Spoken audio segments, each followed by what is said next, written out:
Mercy Me is coming to Pittsburgh. The Together Again tour with Mercy Me, Crowder, and special guest Andrew Ripp. Thursday, October 5th. Bring your family and friends to the PPG Paints Arena in Pittsburgh for Mercy Me, Crowder, and Andrew Ripp live in concert. 3 multiple award-winning artists on one stage for one night. Let your spirit soar, your heart sing, and your faith ignite. Mark your calendars for Thursday, October 5th. Get your tickets now at mercyme.org.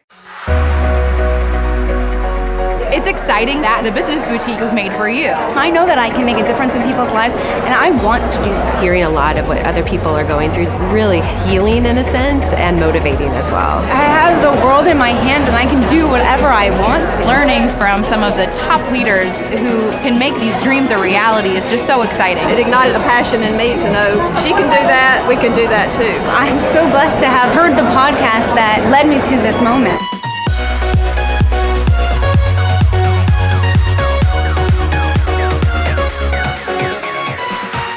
Hey everyone, welcome to the Business Boutique Podcast. I'm Christy Wright, and today we're talking about recognizing your gifts.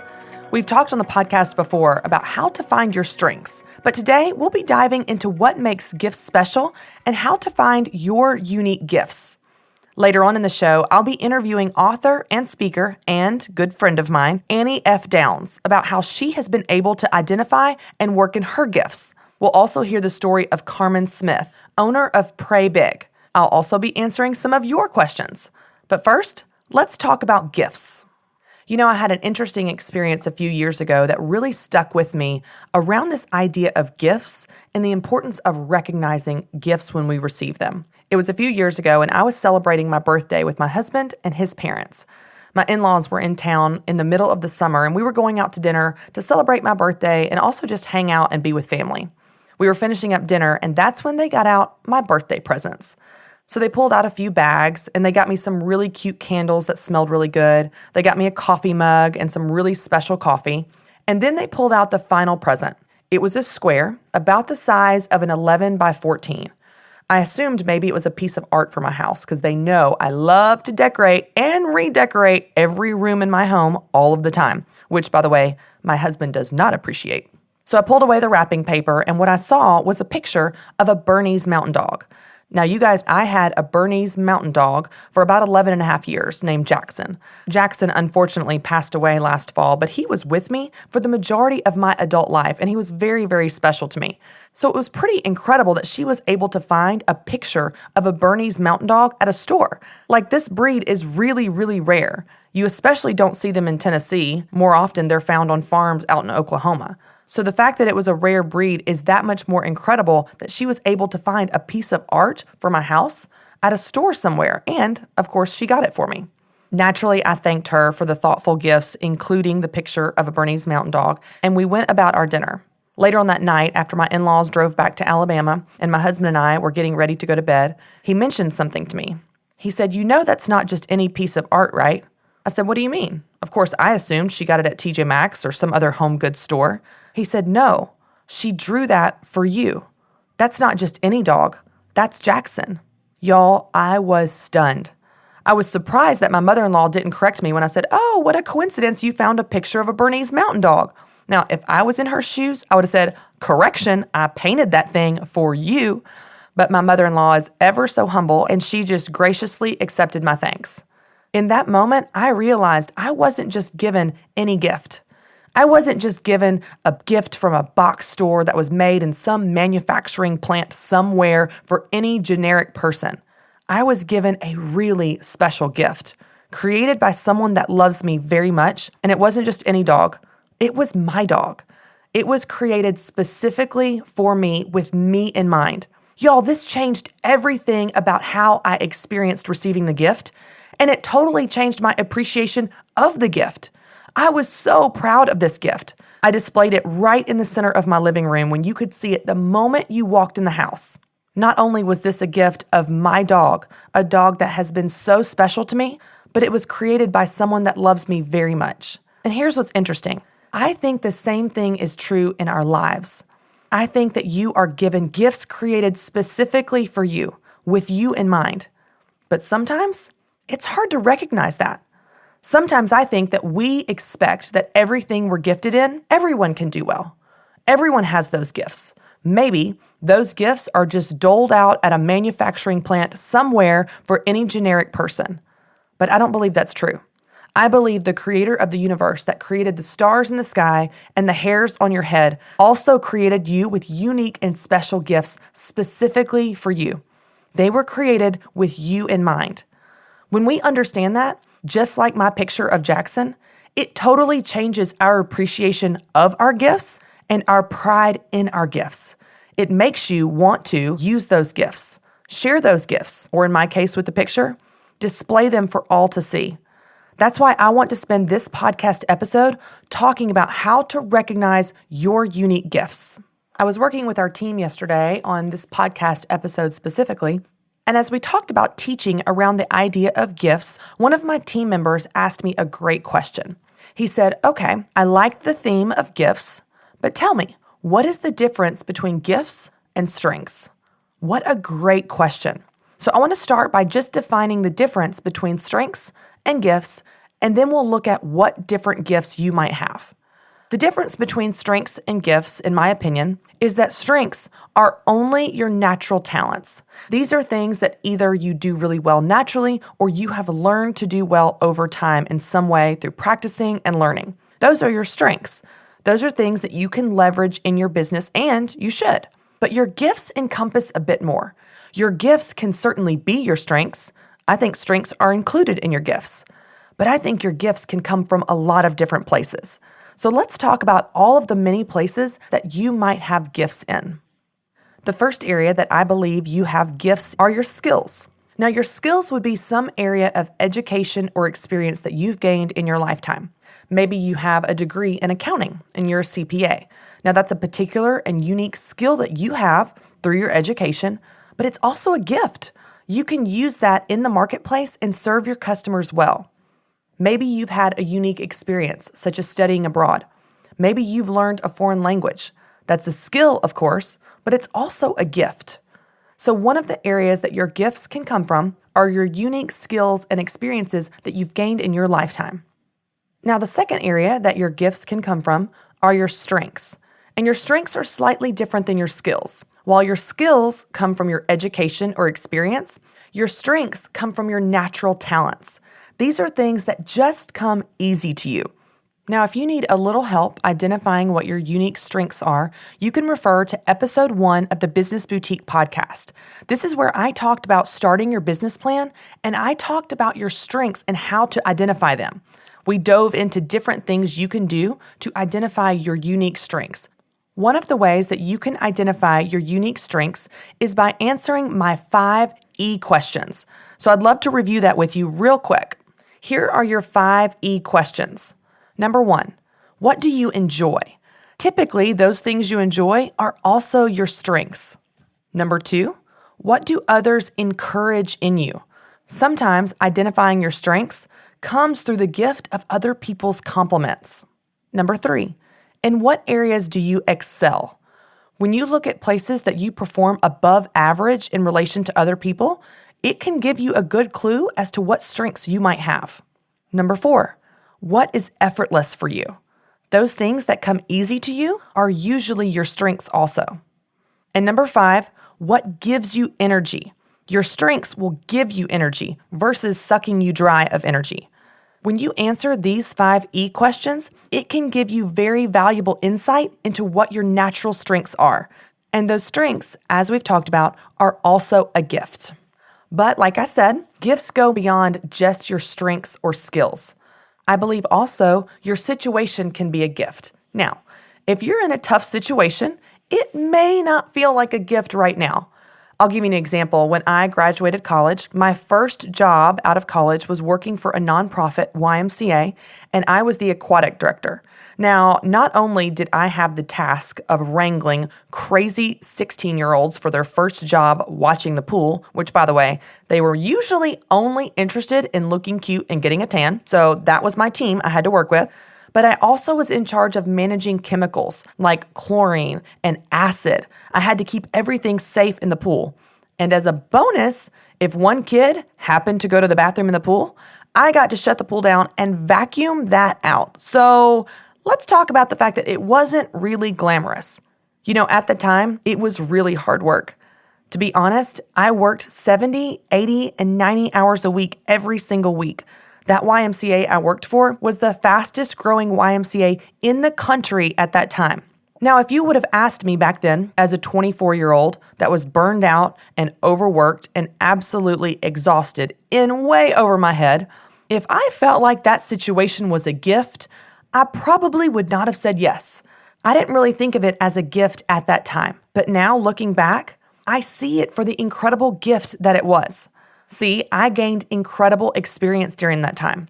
I hired hundreds of team members. I got the experience of building a departmental budget.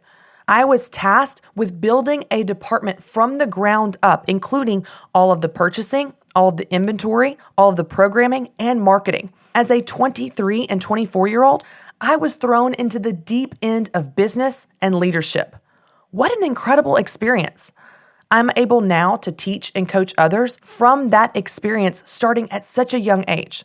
So I think the situation you're in, even if you don't realize it, can be a gift. It can be teaching you and preparing you for something else later to come. You guys may know that I have a very excitable 2-year-old named Carter, and Carter's going through a phase right now where he absolutely hates his car seat. I mean, hates it. So every time I put him in his car seat to go anywhere, whether that's 2 miles or 20 miles, he kicks and screams and thrashes around violently, causing a big scene the entire drive there, which, as you can imagine, is so much fun when you're sitting in traffic. But here's the thing. The other day, it was a beautiful day, and my husband and I decided to go to the park. It was even warm outside, unseasonably warm, and so we're like, you know what? Let's grab some ice cream. So we loaded the boys up in their car seats, and of course, Carter starts his thrashing around. What I wanted to explain to him was that we were going somewhere really fun. We stopped to get ice cream, and we were headed to the park, to his favorite playground. But it didn't matter. He didn't understand where we were going, and so instead, he just cried and screamed the entire ride there. But then I had this moment.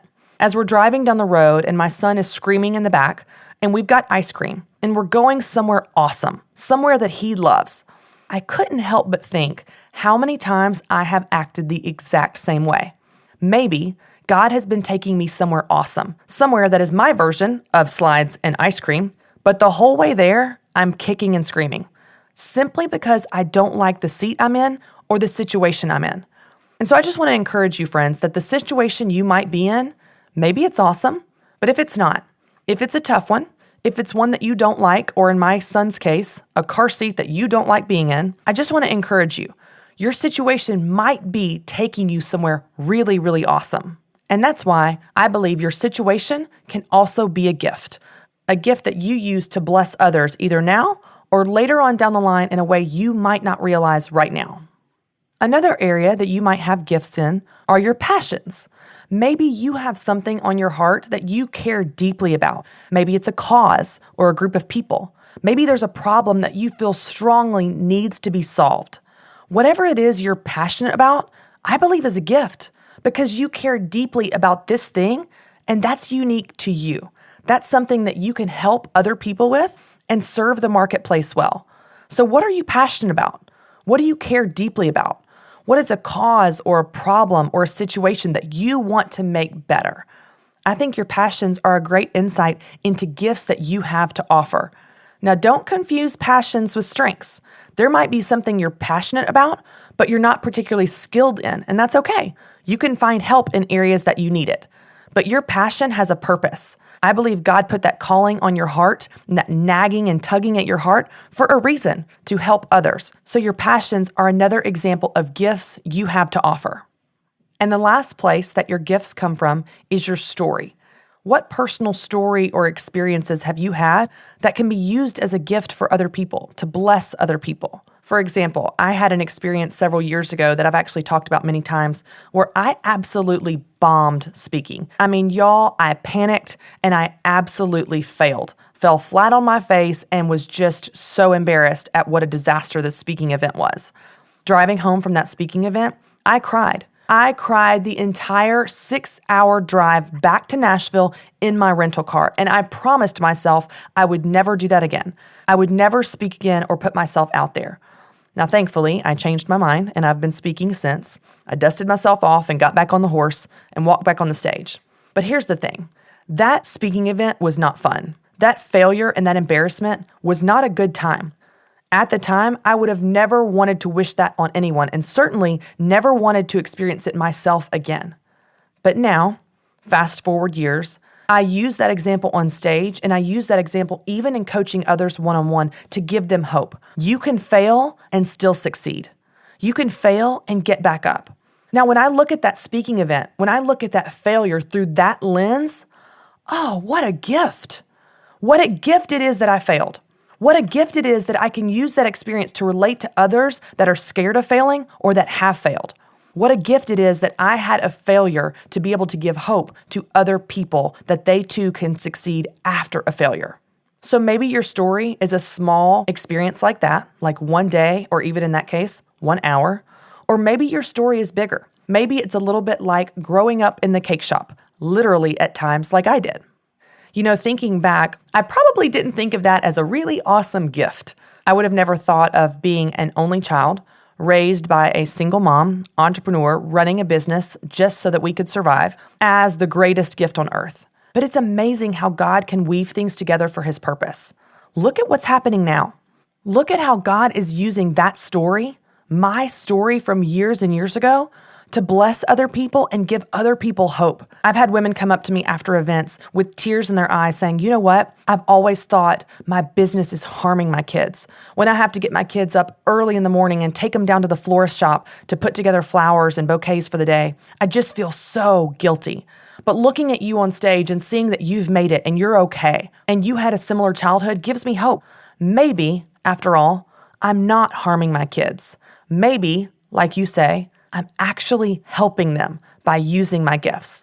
And so women, I believe that your story can be an incredible gift. Maybe it's a story from your childhood. Maybe it's a story of a unique experience that you've had in your teen years or even adulthood. You have a story, or maybe you have many micro stories. And maybe God wants to use your story to help other people and bring hope to them, the same way that the cake shop in my background is bringing hope to people all over the country through that gift. So maybe your gifts come from somewhere awesome, like passions you have or strengths or skills that you have. Or maybe it comes from somewhere that's difficult. Maybe it comes from a story from your past or even a situation that you find yourself in that you're not really excited about. Either way, I want to give you some hope with words from James. Consider it pure joy, my brothers and sisters, whenever you face trials of many kinds, because you know that the testing of your faith produces perseverance. Let perseverance finish its work so that you may be mature and complete, not lacking anything. I hope you cling to that truth as you realize that your gifts are much more than just your strengths. Your gifts are your skills, your talents, your situation, your passions, and your story. I believe each of those things are puzzle pieces that God wants to use to bless others with your unique gifts. Now that we've talked about recognizing your gifts, I want to help you use them. I want to help you use your gifts to make a difference in your business and in the marketplace. And I'll tell you guys, there's no better way for me to help you than with my step-by-step plan, the Business Boutique book. You guys may know this, but it is actually available for pre-order right now. Business Boutique, a woman's guide for making money, doing what she loves, walks you through the steps it takes to start your business and use your gifts. You can pre-order today at businessboutique.com for only $20, and you get $60 in free bonus items. But that's not all. You guys know me, and you know I have a special offer just for you, my podcast listeners. Visit businessboutique.com/BBbook and use the code BBbook to receive an exclusive podcast interview with Nicole Walters on sales. Now, we all need help with sales, and this interview will help you feel confident in selling in your business. How cool is that? And here's some fun news. You can actually start reading now for free. Go to businessboutique.com/book, and you can get the first 2 chapters. Now, guys, I am so excited about our next interview with author and speaker Annie F. Downs. Now, Annie has spoken at our Business Boutique events, but Annie and I go way back. We met years ago in a women's leadership small group at our church. And I'll tell you guys, it has been an incredible experience for me to have a front row seat to see this woman using her gifts. I'm so excited about having her here today as she's going to teach us how she identified her gifts and how she uses them now in her business. Annie, thank you so much for being here. Well, thanks for having me, Christy. I love it. Now, you've spoken at our Business Boutique events, and you and I go way back. We've been Yes. friends for a while, and I love seeing Which is where why you are. I'm out here. Right, exactly. We're besties, and we get to work together. That's right. But one of the things that I love about watching you and your strengths and the business that you have today is you really do use your gifts, but you and I both know it didn't start that way. Right. You've worked in nonprofit, and you've worked part-time jobs and full-time jobs along the journey of getting to this place. So for our listeners that aren't familiar with you and what you do and the books you've written and all this impact that you've made through speaking, etc., and your business, I would love it if you would kind of start at the beginning and take us back to when you first felt this urging to do something more, or this kind of stirring in you that you had gifts that you wanted to use in a different way. Well, I think that's the trick, is that I knew the gifts. I just didn't know all the ways to use them. And actually, I still don't think I know all the ways to use them. Right? I used to teach elementary school many moons ago. And what I'm really good at is entertaining people long enough that they learn something. So I had to define that. I had to go, okay, that's a gift of mine based on my personality, based on my story, based on what I like. I like entertaining people based on my personality test, all that stuff. I like entertaining people, but I want it to matter. I don't want to just do stand up, right? Like, I don't want it to just be pure entertainment. I like to do things that use entertainment to make information stick, which is why I'm great with you at Business Boutique, because I entertain them long enough they know where the bathrooms are. Right. Right? Or I entertain them long enough Very important information. that they know where to look in the notebook, right? I say a lot that I have one skill set that has one gifting, one calling that has a lot of expressions, right? And so it used to be expressed in an elementary school classroom, right? And now it's expressed in books, on stages, in my podcast, in this podcast. And so it has a lot of different expressions, which is really great, because then you don't feel like I found the one thing I'm made to do forever. You're like, no, I found out what I'm best at. It can be shown, it can be expressed and displayed in a lot of ways. My giftings can show up in a lot. It shows up in relationships with friends, in relationships with my friends' kids, right? Leading a small group at my church. Like, it just has a lot of different faces. But I know me. I know me decently well at this point. I'm in my mid-30s. I've lived with me a long time. And I know me really well. Yeah. I know me better than I want to. And so I know that my gifting is in entertaining people long enough they learn something. So let me ask you this. I think you brought up a really good point. You said you've known what your gifts are for a really long time. And I've worked with a lot of people that they may know something that they're good at. For example, teaching. You use the example of teaching. But they don't have the ability, or maybe their brain just doesn't think this way on the front end of how that can evidence itself other ways. So they think, I'm a good teacher, so I should get my degree in teaching. So what I'm going to do the rest of my life is teach school-aged children. How did you do that? How did you start to think this skill set could be used in different capacities and in different avenues? Like, what made you think of that? How'd you come up with that? I thought back. Do you remember when we used to write papers, like 5-paragraph essays in elementary school? Yes. And there's a thesis, and then there's 3 points, and then a closing paragraph. Right. And I remember a day when I was teaching when I realized that me teaching elementary school switched from the thesis to one of the points. That's good. Right? And so instead of it being the thing, it was one of the ways the thing was expressed. Oh, that's so good. And once I realized, like, oh, this is one of the points of the essay. What's this essay about? Okay. Right? So that's kind of, it was like an aha moment for you. It was an aha moment for me. And when I taught 5th grade, I taught for 5 years. I did 2 years of 5th and 3 years of 4th. So it was really in my 2nd year of teaching, and I still taught 3 more years. So it wasn't that I went, aha, everyone pack my things up, right? I'm out of here. I figured something out. It was like, oh, I can do. And so my next actual move was changing my leadership position at my church, because I went, oh, what do I love so much about teaching? What are my favorite days when I'm doing the job that I currently have? My favorite days are when I bring my guitar in and we make up a song about science, or when the kids are doing presentations that are really creative and teaching me something. Oh, what I really love is when there's entertainment attached to the learning. Okay, so how does that look different when I am serving my local church? How does that look different when I'm working in a nonprofit? How does that look different when I'm creating content for my website? And then I went, oh, I always want it to be entertaining, so that they learn something, right? So that's kind of how I backed up. I remember the day it just switched from the thesis to a main point. That's such a great example and certainly something that everyone can identify with. Everyone remembers those papers. It makes me think of someone that called into the radio show and was talking to Dave, and they were saying, I'm $100,000 in debt, and I'm never going to be able to pay this debt off because I'm a teacher, and I make a teacher's salary, and so I'm always going to barely get by. Right. And he said, you don't have to be a teacher. He said, you are a teacher as who you are. You don't have to have a position in the workforce as a teacher. I'm a teacher. Right. Dave said this. I'm a teacher, and I have found a way to use these skills and giftings as a teacher in a different capacity that has a more limitless income. And I think it's so interesting because one of the things I was observing just now as you were talking, Annie, is that you are a noticer. Like you pay attention not only to what's going on around you, but you pay attention to yourself. And I think this is something that I've noticed in myself is something I'm naturally good at. Like I was at the playground the other day, and this happens all the time to me, by the way. Any day, anywhere, I'm constantly just noticing what's going on around me. And there was this kid, he was maybe 7 years old, and his mom was there. And he started at one end of the monkey bars. Like, he was old enough to play, but not like super strong like he was 15 years old. And so he starts, this 7-year-old kid starts at one end of the monkey bars, and one arm after another swings to the other end. Would you've ever tried that? It's like really hard. So like you have to take incredible body upper strength to be able to do that, like American Ninja Warrior. Yeah, like this kid was doing it. And he jumps off the end, and his mom looks at him and she says, I didn't know you could do that. And he said, I didn't either. And it was this moment for me where I'm going, isn't that brilliant? That's a blog post. That's so what I was going to say, please tell me you put that into a blog post. Yeah, so I'm like writing this on my phone going, this is a story, this is a blog, because I simply paid attention and I noticed, wow, how do you know what you can do that you've never done before? Well, you do it. Yeah. That's how you figure it out, That's is you exactly just do right. it. So this is a blog post. Well, in your example, I think it's incredible that you notice yourself. You didn't just go through life collecting a paycheck as a teacher, which would have been fine. You could have been happy. Totally. You could have made a difference there.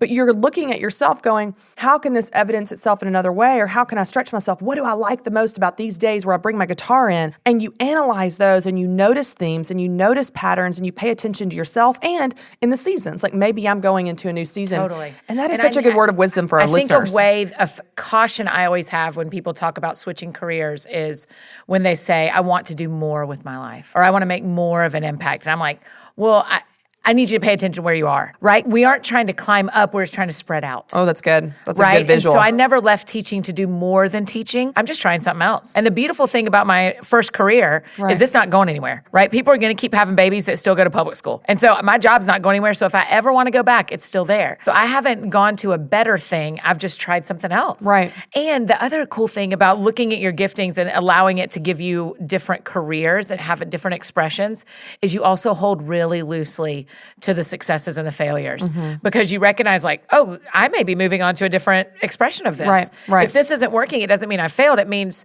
there's another expression of my same gifting that I may do better at for this next season. And so you go, oh yeah, I love entertaining so that people learn something. Maybe I totally do hosting. Maybe I stop with my own content and totally do hosting. Or maybe I stop writing and I'm only doing vlogging or something, you know, like just kind of, which I'm not. I don't want to stop writing, but that is the exact same. And it's noticing. It's exactly what you said. My friend Emily Freeman, she always says, pay attention to what makes you cry. And when you really notice what movies always make you cry, there's a theme. What TV shows always make you cry, what books always make you cry, what conversations always make you cry.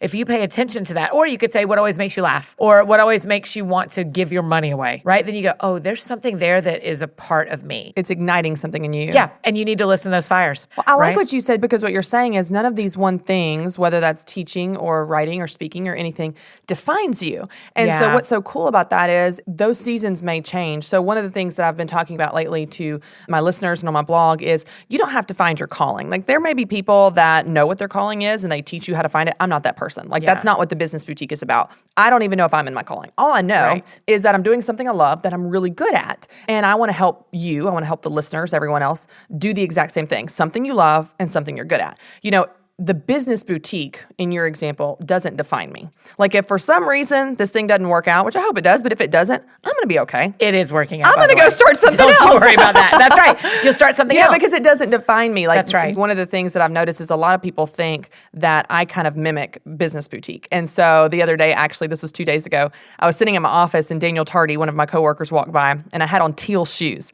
And he looked at me and he said, look at you. He said, you are wearing Business Boutique colors. And I said, No, Business Boutique wears me. Oh, that is right. Atta girl. That's a good story. That's literally what I said because we were talking about branding and I was like, Yeah. the brand doesn't inform me. It's a representation of me already. Like I already had teal in my closet for years. To your point, my gifts can be evidenced in many different ways. And I think that's true for our listeners. Like you have gifts that can be used in so many different ways. And really when you think about it, that's great news. Yes. Because it takes the pressure off of, I've got to find the one thing I was put on this earth to do. I've got to find the one avenue to use the one gift. And if that doesn't work, man, and my if future's that devastated. doesn't work, that's it. That's the problem. Because then you go like, wait, this fell apart, or the money didn't come through, or we have to close this business. What now? Who am I now? And like, don't put that pressure on yourself or your finances or your job. Right. Like, it doesn't have to be like that. Or the whole idea of it is so intimidating, you never start. And that's what I see with a lot of women starting side businesses or small businesses, our dreamers out there. They can never land on an idea because it has to be the perfect, most wonderful idea that they're going to live with forever. No, just pick one. Pick one that you could start tomorrow that sounds kind of fun that you could probably do okay. That's right. And look at what you already love, right? Because it's stay-at-home moms. I have so many friends who are stay-at-home moms. And I love to talk to them about this stuff because you go, well, what's your favorite part of what you do? And they, man, I love when my friends drop their kids off and my kids have kids to play with. Then you're like, okay, well then why don't you start a business organizing play groups for stay-at-home moms, right? There's like, it's so there's simple. Something you love about what you're doing. And you do this really well. You've done this for me, but bring other people into your dreams and go like, hey, here are the 4 things that I love about my life. What's a job that looks like that to you? What business could you see me creating when you know my gifts because you love me? And let me tell you what I think my gifts are.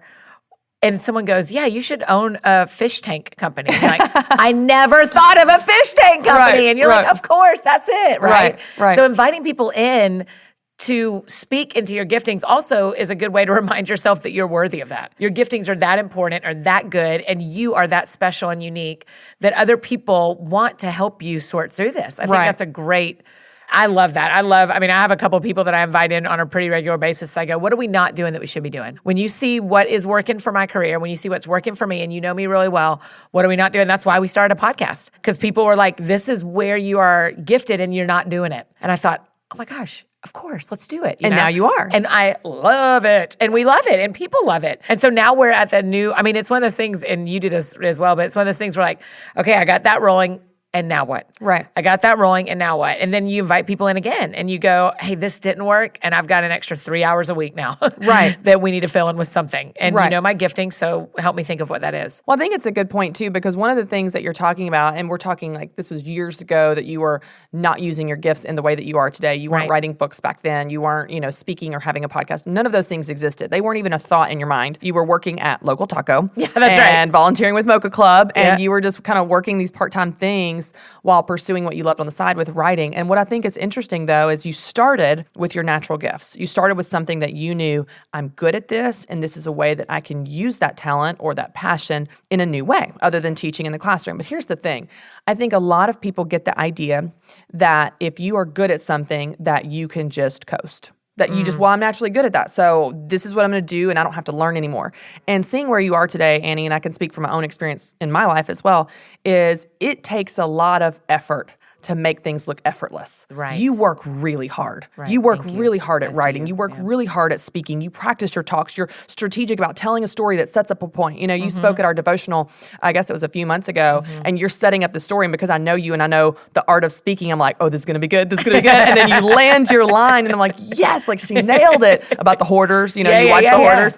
And it's just so powerful, but none of that was accidental. That's you right. didn't just walk up on stage and go, well, let's see what happens. Hope it's great. And I get a standing ovation, right? Like you work really hard. And so I think that's an important point. And I would love it for you to speak to our listeners a little bit about what does it look like to take your gifts and work on them? What does it look like to take your natural talents and make them bigger and stronger and better so that you can make more of an impact? How do they do that? And you know what's funny is no one ever questions an athlete about that. Right? No one's asking the Fab Five, the gymnasts, like, boy, I bet you just woke up one morning and were able to do that. You're like, no. You're so flexible. Right. No one looks at an NFL star like, I don't know who, like any of them, any NFL star. I don't know any names. I know. I'm like, J.J. Watt is one of my very favorites. He plays for Houston. Dan Marino is that one? Oh my gosh. Yes, Dan Marino. Good one. They're huge, right? But no one's going like, they woke up that way. Right? And yet, when it comes to the jobs we want to create, the companies we want to do, we think, oh, she's doing it so effortlessly. And you're like, No, I'm a gymnast. Right. I work out every day about this. It may look effortless to you, but you don't know how many times I've fallen on the beam. You don't know how many times I've had to get up. Like if we could connect, I work really hard on this in my life, is connecting what goes on physically with mentally, spiritually, emotionally as well, because they're all tied together, right? We're one human with all those parts to us. And so I have to work out my spirit and my soul and my giftings like I want to work out my body if I want to be stronger. That's good. Right? And so that's what I do. So Christy, I'm still constantly trying to learn and grow and improve the gift. I'm still working out. In fact, Ken Coleman, who hosts the Smart Money Conference, does the same kind of Q&A event that I do for Business Boutique. And last time there were some places I didn't know how to do very well. So right before we recorded this, I went to go listen to how Ken does it. And I will steal every one of his lines. When you hear me do it, I will sound just like Ken Coleman. Because he has it's almost like when you go to the gym and you're watching someone else lift or someone else do something and you go, oh, I didn't know you could do that with those ropes. I didn't know you could do that with those barbells. Who uses barbells? But do you know what I mean? It's the same thing. I went and watched someone who is farther down the line in me and a gifting that we share to try to learn and be more like him and learn his expertise. And then someone will come behind me and do the same, right? That's just how it works. So I went and did that just a few minutes ago. And so the practice is always important. There's no one who's not practicing their craft that you're impressed with. I think Stephen Furtick said this first, but people say it all the time, that we compare our behind the scenes footage to other people's highlight reel, right? And you say it sometimes as well. And it's just like, yeah. And so all these women may be watching other business starters, these dreamers are watching these builders, right? And going like, oh, I would give anything to do that. And the builder's like, you have no idea what it took. Yeah. And how many hours I put in. And this is the third company I've tried. Right. And the other two failed. Right. My first book got 47 no's. I have all the letters. Yeah, 47. Yeah, printed to me. Right. And so when we got 47 no's, my agent and I quit working together. Mm-hmm. I went back to zero. You were there. I went back to zero. And it was good because that was the time that my identity separated from my giftings, where it was like, I'm always going to be Annie. And that's what I need to put my time into, not trying to be this author thing. Right. And I needed those to separate so that whether it went good or bad, it wasn't about my identity. Right. But the interesting thing was our next step was we self-published. Right. And I thought we're self-publishing so that someday my grandkids will know that I wrote a book one time that they can hold. That was it. That was the goal. Right. And then I had a blog readership of a couple of thousand that I was like, they know I wrote a book. Let's make it available and pay for the cost of the printing of the book. That book came out in December of 10. I had no idea 7 years later, that we'd be 5 books deep. It'd be my full-time job. I'd be working on the next. So I'm saying all that to say the rejections are part of the story.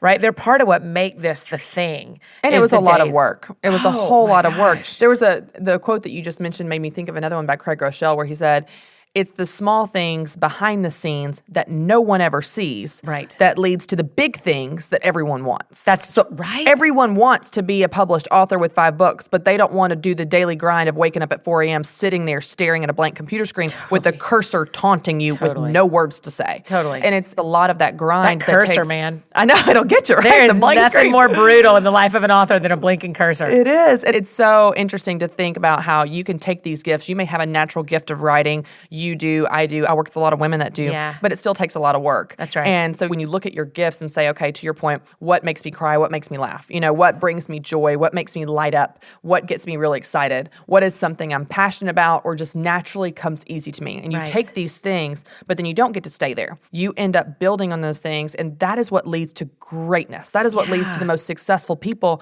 because they don't sit there and say, well, I'm just going to ride on my natural talent. And you see that in sports. Back to sports. Now, my husband, let's go on sports for a minute. My husband is a huge Kentucky basketball fan. Yes, all his family's from Kentucky. And every year, the coach, Calipari, every year he hires the best class of incoming freshmen that he can, knowing he only has them for a year. You should probably say recruits, because hires is... I don't know basketball. You can tell already I don't know basketball. He doesn't pay them. I'm getting myself and the coach in trouble. He actually does not pay money that I'm aware of. That's right. Okay, so he recruits. Yeah. He recruits the best class of incoming freshmen that they're going to the NBA. Because they're going to the NBA the very next year. Yep. But here's the thing. You can tell the difference between those that work at it and are there to be a part of the team and those that aren't. Because there are years that Kentucky wins the national championship because they play as a team. And there are years that they don't even make it into the finals at all because they've got 5 of the most talented players that don't play as a team. Care for themselves. Yeah, and they don't work. Huge They just stats, no wins. They don't do the training, the conditioning, all the work required. They're just going to ride on raw talent. And you see that in the results. And isn't that sad? Like, I think it'd be such a waste to get to the end of my life, to the end of the story, and my report card of my life be like, she had a ton of raw talent. And she did slept late too many days. You know, like she just wasted it. Right. And I don't get up early every single day by any stretch of the imagination. But I really work hard not to waste what I've been given. Well, and not only that, it's a great word of encouragement for our listeners that may feel like, you know what, I'm not a really talented writer, but I'd like to write. Here's the thing. I would rather have, and Dave says this all the time, I would rather have an entire company of B-list, B-level players that work their butts off than a bunch of A-list players that aren't willing to work. I hope that's how the Lord feels, because that's what he's got in me. A very B-list player that is willing to work her butt off, right? Like going to hustle and grind. That's it. That's it. And you know, the other thing that I think is important for people to think about is I talk to a lot of women and men actually who want to be writers. And they always think that the gold trophy is a published book, and it's not, right? Because if you have a story to tell, there are 18 ways we can get that story out. It's the same as with your gifting. If your gifting is writing, that does not mean that the only way that you've accomplished that is having a book on a shelf in a Barnes & Noble. Right? Like, have you thought about self-publishing? Have you thought about doing an online study? Have you thought, I mean, there's so many ways. And so even once you get to where, here's my gifting, here's the way I want to express it, now, is this the only way that I can get that message across? Or is this the only way I'm going to learn how to sew these particular things? Or is this the only way I can do a dog walking company? You know, like, there's so much space to go, what's another creative way I can do this that fits me really well? And you know what's interesting? You just said something that made me think of something. And I know I have zero structure to this interview, and I apologize because you and I are so excited. No, we just like to talk. Do this. We're just going to stay here the rest of the night. Starbucks, whether people are recording us or not. Do you have anywhere to be? We're just going to be here for about a couple hours. Okay, good. No, here's the thing that you made me think of, though. It's interesting because I think if you are in a business or you want to have a business that is serving others through your service, for example, and it can be product-based as well, but specifically service. If you're a speaker, if you're a teacher, if you're a writer, accountant, graphic designer, whatever. So often we feel like that we have to have a customer or an audience in order to have permission to be the thing. You know, I've heard people say to me, I want to be a writer. And my response is, you are a writer. So right. Exactly. To your point, you don't need a book on the shelf. No. You don't even need a single human being reading that writing. That's right. You just need to write because you are a writer. I mean, the first time you publish a blog post, you're published. Exactly. You don't need students to teach. You are a teacher that comes out of you because that's who Christy. you are. Yeah. So just own it and start doing the thing. Yeah. And of course, I'll help you build the business. That's why I wrote a book and we put on events and have this podcast to help you have customers that you can help that need what you have to offer. But you don't have to wait permission to build a tribe on their feet, you know, applauding you, waiting for you to do the thing to give you permission that you can. Do it now. You didn't wait. Right. The tribe came. Right. You know, you went after what you knew was a gifting of yours, but also a need in the community of women. And you just started working at it, and people smell that. Right. Do you know what I mean? Like, well, that sounds when you're weird. Going, when you're going towards something, people, they find you. Right. Right? When they're looking for that, they find you. And you said a really interesting thing. You said, we'll find the customers that need what you're offering. If you aren't working in your gifting and making the product before the customers, you don't believe that you have something you don't know what you're that doing. People need, right? But you and I, both in our careers, I go, no, I have something people need. So I'm not afraid to tell everyone about my books. Perfectly Unique, Speak Love. Let's All Be Brave, Looking for Lovely. AnnieFDowns.com. Because here's what, Annie F. Downs. Because here's the thing, I did the work, but they're God's products, right? Like I got to work through the gifting, right? Like the gifting, the products out there. I really believe in them. You know, I actually had a similar experience because what you're talking about here is like, you're not waiting on permission. You're already doing these things. Like those are an outpouring and a natural result. Yeah. The people will come to you. To your point, they'll smell you. Yes, that's right. They smell it. Once you start doing the thing, but you have to start doing the thing. And one of the things that I realized, I said this about 5 years ago, Annie, before I became a certified business coach, I was sitting on the beach with my girlfriends and it was our annual girls trip in Miami in January when it was snowing in Nashville. And we're sitting there dreaming for the new year. And it was January, so it was like New Year's resolutions time. And I said out loud, I want to become a certified business coach. And when they started asking questions, oh, that sounds awesome. That's really cool. Why do you want to do that? My response was, you know what? I've been doing that for years. Yes. I've been coaching people for years. I've been coaching them to get out of debt. I've been coaching them to run their first half marathon. When you start to realize, what have you already always been doing because that's who you are, whether that's writing or teaching or coaching or whatever. And then you might want to put some tools in your tool belt. I went and took classes and I got a certification to become better, which is what we're saying here. But like you're saying, you don't have to wait for the audience in order to do it. You do it first and the audience will come. That's They'll right. be And I attracted to did, that. I did a very similar thing. Once I started going after this, the first thing I did was go to writers' conferences. And that's why I tell people all the time when they're like, what should I do? What should I do? I list out 3 or 4 writers' conferences that I love. And I say, just go to one. If you don't connect with it, it doesn't matter to you, you know that. If it sets you on fire, you know that. Right? I think that is so hugely important to go. And I have another friend who said, there was a particular stage she wanted to speak on. And so she came to me, she said, can you help me get on that stage? And I said, well, what's the goal? And she said, I want to speak to that many moms. I want to speak to 10,000 moms.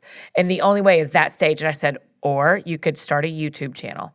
Because you want to know how to get moms, get on the internet and give them something to watch during naps. You know, like it's that same, like, start doing it. You don't need, someone else built that audience. And you can go sit on their stage, but it's never going to be your stage. Right? But you can start a YouTube channel that shows how to do what you do really well and teach more people than you could ever get in a room. And so there's just all these other ways to express. So if your gifting is reviewing toys, right? I saw this YouTube of this kid, this like 40-year-old who reviews toys. And if you like love that kind of stuff, he's getting free toys all the time because now he's got this massive watchership as like a kiddo reviewing toys. You know, you just have no idea how he and his family just started doing that. It's the same with those crazy viral lip sync videos we watch of that family, right? Like they didn't, oh, we've got 1 million people who want to listen to us. We should make something. They started doing what they love to make. And people showed up. People show up if you're doing what you love and making something that matters. That's good. That's good. And that's perfect for Business Boutique because we are equipping you to make money doing exactly that. Doing what you love. That's and that's right. exactly why they're here. That's so all such a you're great saying piece to of people advice. is like, let me help you find your gifting and let me tell you one really sure way that it can be expressed. Because you're just training us, because I am included, I sit in the audience every time. You're training us on how we can learn this pattern for one company and multiply it 12 times in our lives, right? It's brilliant. Business Boutique. Oh, stop, Annie. Oh, stop. Annie, you're so fun to hang out with and talk with. That's the reason that you have served our audience so well at Business Boutique events because you're so relatable and you're so likable and they have so much fun with you. And I know even listening to this podcast, they're going, I want to be her best friend. So where can they get in touch with you and learn more seriously about your books and your podcast and everything you're doing? And you and my other actual people are like seats taken, but y'all are welcome to join us. So Annie F. Downs, F as in fancy or Falcons, even though it's heartbreaking that we lost the Super Bowl. Annie F. Downs everywhere, Instagram, Twitter, Facebook, all the social medias are Annie F. Downs. And the books are Perfectly Unique and Speak Love, which are for teen girls, college-age girls. And then the adult ones are Let's All Be Brave and Looking for Lovely. So that's perfect. Well, as we wrap up, I would love it if you would give our listeners one piece of advice or one word of encouragement on why it is so important to identify and use your gifts. Okay, so here's why. You are the only you. And we only get to do this life one time, and you're the only you that God made.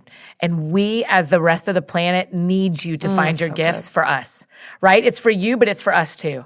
And we only get to do this one time, and then it's not hard anymore, right? So every day that it feels too hard, every day that it feels too much, you remember that you're the only one who gets to do this. There are people who would love the opportunity to identify their gifts, and they just don't have the bandwidth or the time or the information, and we have it. And to whom much is given, right? And much has been given to us. And so we do it and we go after it because we're the only ones who can do us. It's so good. And I love what you just said from the parable of the talents. Like when you are faithful with the small things, he will give you many things. So let's be faithful with what he's given us. Annie, thank you so much for being here and hanging out with us. Thanks for having me. I love it. I love you. And I love Biz Boutique. Love you. Y'all, isn't Annie great? Annie has actually been traveling to our Business Boutique one-day events with us this spring, and y'all, it is so fun to have her there. Her energy is contagious. Now, we have 2 Business Boutique one-day events left this spring, one on April 19th in Atlanta, Georgia, and the other on April 21st in San Antonio, Texas. Y'all, this event gives you all of the essentials to start or grow your own business, and it features me and Dave Ramsey. We created this convenient local event so you can experience the Business Boutique movement in your community. Now, if you want to attend a Business Boutique one-day event, We have a special code for you, of course, the podcast listeners. You can receive $5 off any ticket to the Business Boutique one-day events this spring by going to businessboutique.com and using the code BBWright. That's BBWRIGHT, and you'll get $5 off any ticket to the Business Boutique. I can't wait to see you there. Now let's hear an example of a woman that has used the gifts of her situation and her story to build a business and bless others. My name is Carmen Smith, and I'm here as a vendor at the Business Boutique with Pray Big, which is a 6-week prayer journal that encourages women to pray God's Word back to Him. It is a message and a challenge to pray big because our God is big. This is Carmen Smith, the owner of Pray Big. The origin of Pray Big goes back many years. It was born out of Carmen's personal experience. Pray Big was born, I was at a crisis of faith. I had suffered years of infertility and 2 second trimester losses, and was pregnant for a 3rd time, scared out of my mind, and sentenced to bed rest. So I end up wrestling with God. Are you real? Are you this good God that you say you are? If you are, why are all these horrible things happening to me? And I'm there alone with no one to talk to. And so almost in a quest to prove God wrong, like, you can't be good and this many horrible things happen to me, because I was convinced that no one was as broken, depressed, grief-stricken as I was in that season of life.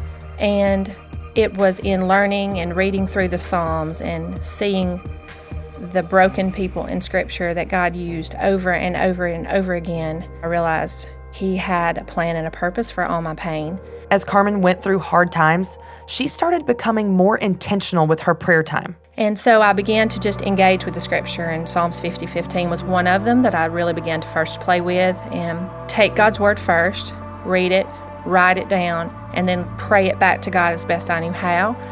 I began that practice, and I saw a laundry list of requests transform into intimate conversations with my Savior. And so that practice became a lifestyle, and I used it over the last 10 years. And I began praying another big prayer, just, God, use me where I am with what I have, because I'm a people person, love people, and I didn't want to just be put on a shelf. Carmen has a heart for people, and she began to share her story and prayer journey with others. I'm having coffee dates with this girl one day, and we're just chit-chatting. She's kind of downtrodden. She's a graphics girl, and we start talking about prayer. And then I said, do you journal? And she said, I'll buy cute journals, but I don't know what to do with them when I get them. They just sit on my nightstand and they're empty. And I said, so the teacher in me kicks in, and I start thinking about, well, what could I do to help you? How could I help you experience this power in your prayer life that I'd been experiencing? And so I began to tell her what my quiet time looked like. She decided to create the Pray Big prayer journal as a resource for other women to use. That's how Pray Big, the journal, was born. It's a simple 4-part process that I use in my own quiet time, and it's this 6-week prayer journal that was born. Carmen heard about the Business Boutique event from a friend. She attended, curious if there was anything she could apply to her business. So I come up here with my friend, crazy confused about business ownership. I'm here and I have this blog that I'm like, what am I supposed to do with this? Maybe do something with it. And then I have this journal that I'm a month shy of releasing while I'm here this time last year. And so I'm here without direction, unsure of why I'm here, with about 3 different ways that I could take and apply this information. And I remember writing so much that my hand cramped. After the Business Boutique event, Carmen started developing her brand and expanding her product line. Now, what God's done since then has blown my mind, because I left here fired up with this great little book that I've used as a second Bible now for the last year, just revisiting it over and over again. And I get home and I release this journal. I don't know anything about marketing, launch teams, and all those things. I just said, hey, I've got this little journal and I can encourage you and show you what my quiet time looks like and maybe help you have a more disciplined prayer life. And, to get your brand, to be able to tell people, that needs to match you. And I loved what Christy said, write those adjectives down that describe you. I just jotted those down real quick, and I was just like, vintage, nostalgic, red, black. And I went out into our booth yesterday, and I was like, oh, yeah, that's exactly what this looks like. Because our booth here is our onion box that we store onions in at our little feed store, I've got turned upright, and that's what our t-shirts are in here. And it's very vintage because that's who we are. That's what my house looks like. That's what our store looks like. And I heard that here. People don't buy what you do, they buy why you do it. And your product line needs to look like you because they're buying you. Those people that buy those shirts, they're attaching themselves to me and to us and what we believe. Carmen is impacting lives through her business, Pray Big, and has seen the impact that her business is making. I love the stories that I have seen happen over this past year that remove all doubt that that was only God. I'm from Alabama. I have a friend who takes some journals. She's going on a mission trip this past summer to Canada. She takes 25 or so journals to go and minister to this little broken church in Canada and encourage them and pray with them, and I Skype with them. While there, she meets a woman from Georgia who is ministering in the Georgia State Penitentiary to women. And she says, I'd love to take some of these journals to my girls in prison. This woman takes this to the penitentiary, and over the last 10 days, I've gotten 6 letters from these women in the Georgia Penitentiary who are using this journal, engaging with God's Word, praying it back to Him, and seeing their lives transformed. And all I can say is only God. So to say that the Business Boutique probably changed my life would be a true statement. Since attending her first Business Boutique event, Carmen's business has exploded, and she has come back to the Business Boutique event as a marketplace vendor. To be here as a vendor this year, it's been such a humbling experience. It's been such a great experience because I've gotten to meet so many other women who were right where I was last year. And I'm like, it's okay that you're scared. I didn't even know why I was here. I still am like blown away. But I'm doing it scared. I've got a great group of girls that are here with me. I brought 3 of my friends. One's a nonprofit dreamer. One's just a great servant. One's an artist. She's all over the place like I am. And so to bring them here and to be able to see them in their giftedness, they help me stage my booth, to like see them do their thing. You know, Rick Warren says everybody's a 10 at something. They're doing their 10, and together, all of us, we've had a great weekend. It's been amazing. Carmen encourages every woman who wants to grow her business to attend the Business Boutique event. Coming to things like the Business Boutique, to where you can sit under such great leadership and under great experience. And then just taking those little things back. With my friends, I'm like, you guys have got to come. These are the things that were game changers for us. These have changed our life. And I want you to come and just go with open hands and open hearts and just see what God does. Because that's exactly what I did. I didn't know why I was here, but I left here forever changed. And so I'm hoping that they're going to feel the same way. I mean, like Christy said yesterday, yeah, you're drinking from a fire hydrant, but when you go home and you sit in your quiet times and you get along with God and you take this little book back out and you read back through and you flip through the pages and you look at what you've starred and you've zigzagged and underlined and just ask God, which of these things, I can't do all of these things, but I can do some of these things.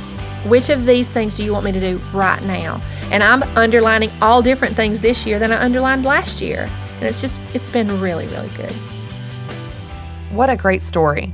Now this week I do have a few questions that you asked via the hashtag AskChristyWright group in the community at businessboutique.com. So let's dive into those. Question number 1 from Natalie. Hi Christy, do you have any advice on resources that can help me learn how to monetize a video channel such as one on YouTube? Natalie, that's a great question, and I know that YouTube's success is everywhere. I'll tell you, though, that it really depends on your views. So your first step to monetizing your YouTube channel would be to get as many views as possible. The best way to do that is to have really great content. What content are you putting out consistently that's adding value or meeting a need or solving a problem for people? As you put out consistently great content, your views will go up, and as a result, you can actually monetize your video channel even more. The best way to do this is through advertising. Now, you can create ads that go at the beginning of other YouTube videos, or you can have advertisers pay you to run their ads at the start of your videos. The easiest way to do this, for a quick summary, is to simply Google YouTube advertising. It will give you all of the steps that you need to start pursuing that route. But I'll tell you, before you get into the technical side and the back end of monetizing your platform, whether that's through YouTube or some other channel, and whether you use advertising or some other format, you want to get your views up, because you can't command dollars for your content unless it's great content that people are actually viewing. So I hope this helps. Now, I'm sure many of you guys have struggled at some point in your business with pricing. Now, whether you're doing a YouTube channel or you're making hair bows or you're charging for accounting services, pricing in your business can be tricky. And I'm so excited because we have actually created a tool specifically to help you with that. So regardless of your business, we have a new tool called Profit Potential. It is a calculator that will help do the math for you. Profit Potential calculates the most important numbers in your business for you. All you have to do is answer a few questions to get a snapshot of your revenue, your profit, your pricing, your taxes, and your income. Then it's really cool because you can actually adjust your numbers using these easy sliders to see how your profit increases. All you have to do is go to businessboutique.com to try the Profit Potential today. And by the way, it's totally free. So regardless of where you are in business, use the Profit Potential to help you with the business side of things. It'll do the math and help you increase your profit. Now, our next question comes from Morgan. Morgan writes, "Hi, Christy. I have a translation business since 2008. It's just me, but it works very well as I'm also a stay-at-home mom. 50% of my projects come from the same translation agency and the rest come from other agencies. I need to start to find clients on my own, but I have no idea where to start. I'm thinking to build a website in addition to my profiles in some industry-related websites. Any ideas or input?" Morgan, I'll tell you, you're already doing a great job of branding yourself as an expert in this space. All you have to do is start to speak directly to the customers. Now, you can do this through Facebook. You can do it through word of mouth, maybe serving your current clients and incentivizing them to give you referrals. You can certainly set up a basic beginner website, but the bottom line is, it sounds like you just need to put yourself out there. You're already doing the work. All you have to do is let your customers know about you. And then as the word spreads, you will naturally gain new clients into your business. For help, you can actually refer to episode 2 of the Business Boutique podcast, where we talk about building your business plan. And tier 4 in your business plan is all about marketing. It's all about letting your customers know that you exist, that you're doing this thing. So you can refer to that to help you even more. That's a great question, Morgan, and I wish you the best of luck. Now, if you have a question about something we've talked about here on the podcast or anything regarding your business, I want to hear from you. Send me your questions via Twitter and Facebook by using the hashtag AskChristyWright. We've also set up a group in the Business Boutique community at businessboutique.com called hashtag AskChristyWright, where you can send me your questions and interact with the rest of the women there. So send me your questions. I want to hear from you. Now, your homework for this week is to put into practice what we talked about in this episode. I want you to identify and recognize and write down your gifts. Think of gifts that come from all of the different areas that we talked about. What talents do you have? What skills do you have? What situation are you in or maybe were in the past? What passions do you have? And what elements of your story can you use? All of these are inspiration for gifts that you have to not only use in your business, but to bless and give hope to others. So that's your homework for this week. I want you to identify and write down your gifts. Now that's it for this week. Thanks so much for hanging out with me as always. And don't forget to subscribe to the podcast. For more encouragement on how to make money doing what you love, visit businessboutique.com.